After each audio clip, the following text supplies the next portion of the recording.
Oi, gente, como é que vocês estão? Continuando nossas aulinhas por aqui. As coisas não estão bonitas, né? Estamos vivendo tempos difíceis, mas nós temos certeza que Deus está sempre do nosso lado, nos guardando, nos protegendo, nos dando sabedoria para lidar com as coisas nesse momento tão difícil. Eu hoje estou com a idade bem avançada, tenho quase 55 anos, e eu nunca tinha vivido uma fase tão complicada como essa que a gente está agora. Na verdade, eu jamais esperava, ou eu nem imaginava como isso aconteceria. Eu sempre me perguntava assim, às vezes eu via alguns noticiários de furacão, ou de alguma coisa assim que assolava um país, por exemplo, e eu ficava sempre perguntando, nossa, a gente é privilegiado, que no Brasil a gente não vai falar em furacão, a gente não vai falar em tsunami, esse tipo de coisa. E agora a gente tem essa pandemia aí que está no mundo todo, né? Todas as pessoas sofrendo o mesmo mal, todo mundo ficando em casa, todo mundo deixando de sair para as coisas melhorarem, né? E nós, no nosso estado aqui, tivemos um agravante, né? Nesse período agora, que onde está diminuindo em alguns estados, o nosso acabou crescendo. E a gente continua aí pedindo a Deus que as coisas voltem logo ao normal e fazendo a nossa parte, que é ficar em casa, nos resguardar de tudo isso, né? Espero que vocês também. E espero que vocês estejam bem juntamente com a família de vocês. A aula de hoje eu vou falar um pouquinho sobre forma musical, tá? Quando a gente cria uma obra de arte, apesar de a gente usar ideias e inspirações em esculturas, obras arquitetônicas, fotografia ou música, essas ideias precisam ser ordenadas em uma composição. Quando você vai fazer uma composição, ela tem que ser ordenada exatamente quando você vai fazer qualquer outra atividade, qualquer outro tipo de arte, tá? Quando um músico compõe, ele inicia a sua composição geralmente com uma frase melódica, que a gente poderia chamar de tema, o tema da música que ele vai fazer. Esse tema, ele serve de base para sua composição, e ele pode ser repetido, modificado, desenvolvido, e com isso, por vezes, pode até mesmo parecer outro tema, contrastando com o primeiro, mas é sempre o mesmo tema, é um só. Olha só, a cantiga Alecrim, quem conhece aquela musiquinha? Alecrim, alecrim dourado que nasceu no campo sem ser semeado. Repete de novo. Alecrim, alecrim dourado que nasceu no campo sem ser semeado. Aí eu vou para a segunda parte da melodia, que é: foi meu amor que te disse assim, que a flor do campo era o alecrim. E eu repito novamente: foi meu amor que te disse assim, que a flor do campo é o alecrim. Vamos colocar na primeira estrofe que eu cantei, vamos dar o nome dessa estrofe de letra A e a segunda de letra B, tá? Quantas vezes eu repeti a letra A? Eu repeti 2 vezes, não repeti? Alecrim, alecrim dourado que nasceu do campo sem ser semeado. Aí de novo. E aí eu vou para a parte B. E eu repeti 2 vezes também. Então aqui a gente tem A, B, B. Não é isso? Olha só. A cantiga Alecrim, ela divide-se em 2 partes, 2 ideias musicais. Esse tipo de estrutura é o que mais aparece nas canções populares. Ela apresenta uma forma estrófica, ou seja, é uma estrofe. Tem a primeira estrofe, a segunda estrofe, a terceira estrofe e a quarta estrofe, né?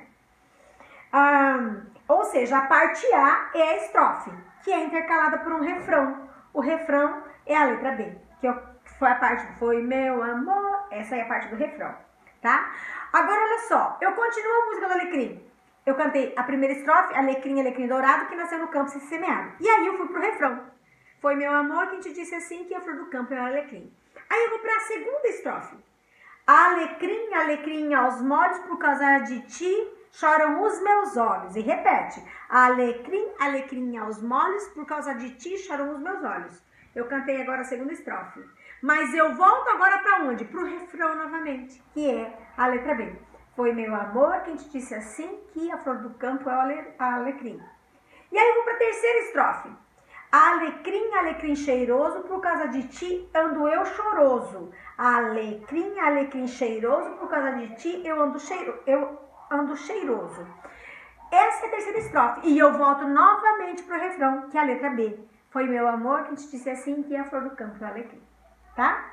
Para a forma musical, a gente utiliza duas letras do alfabeto, da identificação das partes, que é A e B. Como eu disse para vocês, a primeira estrofe é A, e como eu vou repetir de novo, a mesma estrofe, duas vezes A. E aí eu vou pro refrão, que é a letra B, eu repito ele de novo, eu tenho mais um B. Então seria A, B, B. Agora a gente também tem outras músicas que a gente tem uma outra forma. É a forma unária. A forma unária ela apresenta um único tema, que pode repetir diversas vezes. A forma A ou A. Veja só essa musiquinha aqui que todo mundo conhece. Por exemplo, olha só.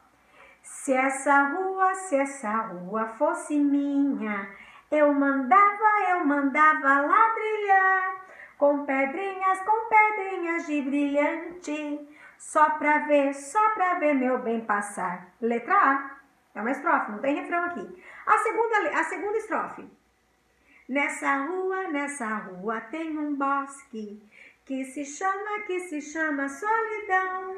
Dentro dele mora um anjo que roubou meu coração. Letra A de novo, porque ela é uma outra estrofe. Terceira estrofe.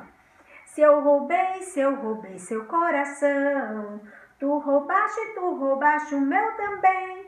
Se eu roubei teu coração, foi só porque te quero bem.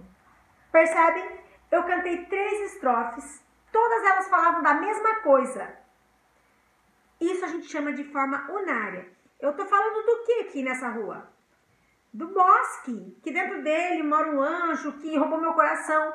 Essa é a forma unária, tá? Eu não tenho estrofe e não tenho refrão aqui. Eu só tenho estrofe, eu não tenho estrofe e refrão. Entenderam? Muito bem. Agora eu vou falar um pouquinho de um cara que eu sou muito fãzona dele. E quando eu estudava piano, assim, eu gostava muito dos minuetos que ele fazia. E ele se chama Johann Sebastian Bach. Ele foi um grande compositor, ele foi organista, cravista. Cravo é um instrumento que parece o piano, só que é invertido. As teclas são pretas e as pretas que são no piano, elas são brancas, a parte que é preta no piano. É o contrário. Ele é um instrumento que as notas são as mesmas notas do piano e ele tem um som diferente, um som meio agudo, meio ardido, tá? E ele era organista e cravista da época barroca. E ele é considerado hoje um dos maiores compositores eruditos que já existiram, tá?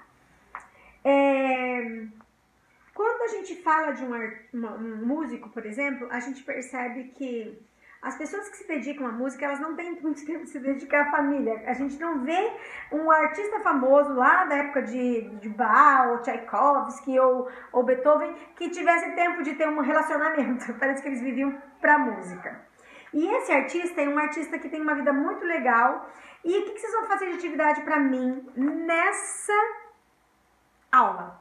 Vocês vão fazer uma pesquisa sobre as vidas e as obras de Johann Sebastian Bach.